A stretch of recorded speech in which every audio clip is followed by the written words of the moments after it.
दिवालीबेन पूजाभाई भील 2 जून 1943, 19 मई 2016 गुजरात की लोक गायिका थी। उन्होंने कई तरह के लोकगीतों, गरबा और गुजराती फिल्म में गायन किया था। गुजरात की लोक गायिका में उनका अनूठा योगदान रहा है। उनके गाए गीत आज भी प्रदेश में के महिला पुरुष गुनगुनाते हैं। केंद्र सरकार ने उन्हें वर्ष 1990 में पद्मश्री से सम्मानित किया था।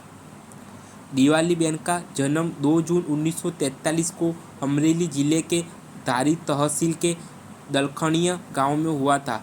उनके पिता पूजाभाई रेलवे में नौकरी करते थे। 1952 में पूजाभाई का परिवार जूनागढ़ आ गया। उसके बाद उन्होंने उसका विवाह राजकोट में कर दिया। इधर पिता पूजाभाई का अपने समर्थी का साथ विवाद होने के कारण उन्होंने यह शादी तुड़वा दी। ससुराल में केवल 2 दिन ही रहने के बाद मायके आ गई। उसके बाद वे कभी राजकोट अपने ससुराल नहीं गई। फिर उन्होंने कभी शादी ही नहीं की। अनपढ़ होने के कारण उन्हें कहीं नौकरी नहीं मिलती थी। अपने भाई के साथ रहने के कारण वह उन्हें अपनी ओर से आर्थिक सहायता करना चाहती थी। इसीलिए एक दवाखाने में कामयाबी के रूप में नौकरी करने लगी। इसके बाद उन्होंने बाल मंदिर में नौकरी की नशा के लिए भोजन बनाने का भी काम किया। बचपन से ही उनकी रुचि भजन, लोकगीत गाने की ओर थी। उनकी आवाज़ तीखी किंतु सुरीली थी। नवरात्रि के दौरान वह गरबा गाती तो लोग झूम उठते थे। जूनागढ़ का वनाजीरी चौक में जब वे गाती तो ऐसा समाबंध था कि पूछो ही मत। एक बार नवरात्रि का समय आकाशवाणी के अधिकारी रिकॉर्डिंग के लिए वहां पहुंचे।